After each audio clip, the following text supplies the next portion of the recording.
देखिए, बहुत से लोग ये मानते हैं कि जो मनुष्य की देह है ये 84 लाख योनियों का भोगने के बाद मिलता है, बहुत कठिनाई से मिलता है। ऐसी कोई बात नहीं है। पहली बात तो ये है कि कहीं भी शास्त्रों में, वेदों में कहीं भी ये लिखा ही नहीं है कि 84 लाख योनि होती है। पता नहीं कहाँ से किसी ने ये बात ले ली है।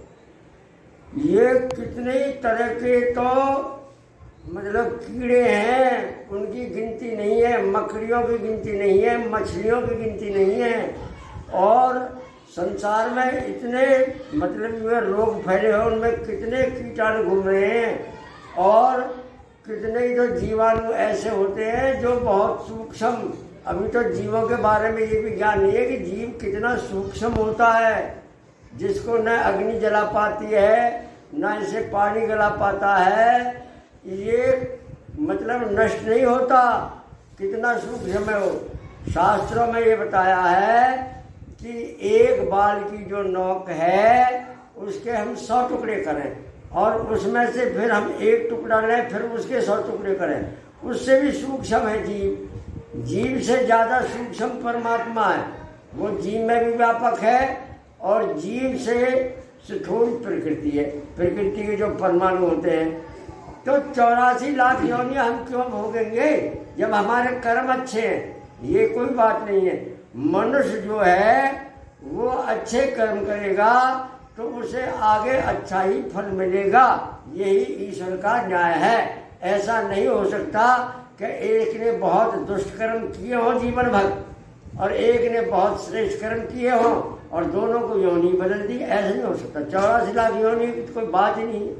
वो तो जैसे उसके कर्म हैं तब तक वे, यानी मनुष्य बना, मनुष्य ने बहुत बुरे कर्म किए, फिर जो है वो कुत्ता बना, फिर वो बिल्ली बना, फिर चूहा बना और फिर सर्प बना, बिच्छू बना, मच्छर बना, मक्खी बना। अब वो बनता ही रहेगा जब तक वो अपने पापों के फल को नहीं भोग लेगा, तब तक उसे दोबारा मनुष्य योनि नहीं मिलेगी। और जब वे अपने पापों को फल के भोग लेगा, उसके पाप और पुण्य बराबर रह जाएंगे, तब उसे मनुष्य की योनि मिलेगी, क्योंकि उसके कर्म दोनों बराबर रह गए। तो उसको क्या है, साधारण मनुष्य की। ये नहीं कि वो राजा बन जाए या बहुत विद्वान बन जाए, बुद्धिमान बन जाए। और इसकी संस्कार की बात होती है। जो मान लीजिए नीच योनियों में से आकर के भोग करके जब मनुष्य का जन्म लेता है तो वो बहुत ज्यादा बुद्धिमान नहीं हो सकता। वो कर्म करेगा तब उसको अगले जन्म में परमात्मा उसे बुद्धिमान बनाएगा। और उस बुद्धि की भी बड़ी बात होती है। जो मनुष्य परमात्मा को जानकर उसमें अपना हृदय से उसका मतलब ये प्रार्थना करेगा, उपासना करेगा, उससे जो भी कुछ है परमात्मा को समझेगा कि परमात्मा कैसा है, उससे हृदय में प्रार्थना करेगा, तब जो है उसकी बुद्धि सही रह सकती है। और यदि वह परमात्मा से विमुख रहेगा और दुष्ट मनुष्यों की संगत करेगा तो उसमें की बुद्धि वैसी नहीं रह सकती। जैसे मांसाहारी लोग हैं और मांसाहारी और शराबियों की हम संगत करते हैं तो हम उसके साथ मांसाहारी शराबी बन जाते हैं। इसीलिए हम श्रेष्ठ मनुष्यों की संगत करें और अच्छे शास्त्रों को पढ़ें, नहीं तो मनुष्य जन्म नहीं मिलेगा। मनुष्य जन्म का मिलना बहुत दुर्लभ है। और ये शास्त्र में लिखा है कि मरने के पश्चात समय लगता है, तब वो जीव जाकर के जन्म लेता है। और फिर देखिए, ये पृथ्वी ही नहीं है जन्म लेने के लिए और मरने के लिए, ना असंख्य पृथ्वी यानी असंख्य सूर्य, ना ईश्वर का कहीं अंत है, ना जीवों की कहीं गणना है और ना ही मतलब ये है लोकांतरों की गणना है।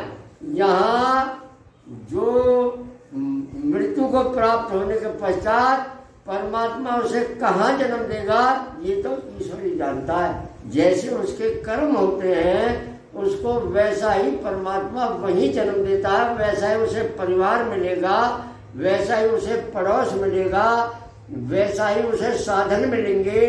वैसा ही उसके पास धन रहेगा, गरीब रहेगा, जैसा भी कुछ रहेगा, मूर्ख रहेगा, बुद्धिमान रहेगा, ये सारा का सारा हमारे कर्मों के ऊपर आधार है। दूसरी बात यह है कि जो हम मनुष्य हैं, हमारी आयु घटती बढ़ती है हमारे कर्मों से। अब आप कहोगे ये तो ऐसा कैसे हो सकता है? हाँ, ऐसा होता है। जैसे एक खेत है और पड़ोस में साफ पास दूसरा खेत है, यदि हम उस खेत में जो बीज बोएंगे वैसा ही हमें फल मिलेगा, और उसकी समय पर सिंचाई करेंगे, खाद डालेंगे, और दूसरा नहीं डालेगा और बीज भी नहीं डालेगा, कुछ भी नहीं होगा। तो ये जो है कर्मों के अनुसार जो वृद्ध मनुष्यों की, बूढ़े मनुष्यों की, विद्वान मनुष्यों की सेवा करेगा, उनमें श्रद्धा रखेगा, उसकी आयु बढ़ेगी, निश्चित बढ़ेगी।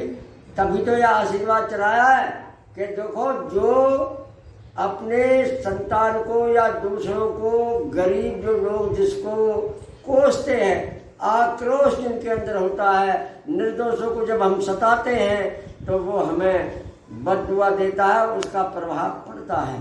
जैसे कैसे? जैसे एक थान लिया हमने, और एक थान कंपनी ने उसकी एक आयु निर्धारित की है कि ये इतने दिन चलेगा, ये थान, इसका कपड़ा जो बनवाएगा।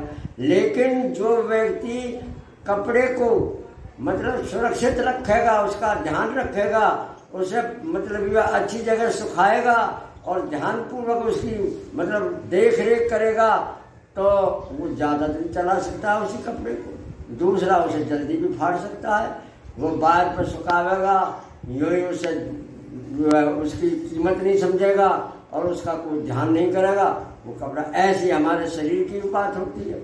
शरीर को ये जो बुद्धि है ना, सबसे ज़्यादा इसके ऊपर निर्भर है। अगर परमात्मा में हम विश्वास रखते हैं, और परमात्मा कोई परमात्मा मानो, ये नहीं है किसी मनुष्य को हम परमात्मा मान लें या किसी और चीज़ को हम परमात्मा मान लें, ये भावना की भी बड़ी बात होती है।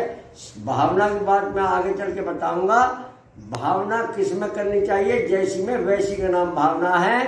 और आप लोग इस बात का ध्यान रखें, हमारे 3 शरीर हैं, और आगे मैं इस बात को बताऊंगा। स्थूल शरीर, सूक्ष्म शरीर, सूक्ष्म शरीर के एक जो है हमारा जो गुण है जो जीवात्मा का, वो भी शरीर है। तो ये हम आगे बताएंगे। ओम शांति।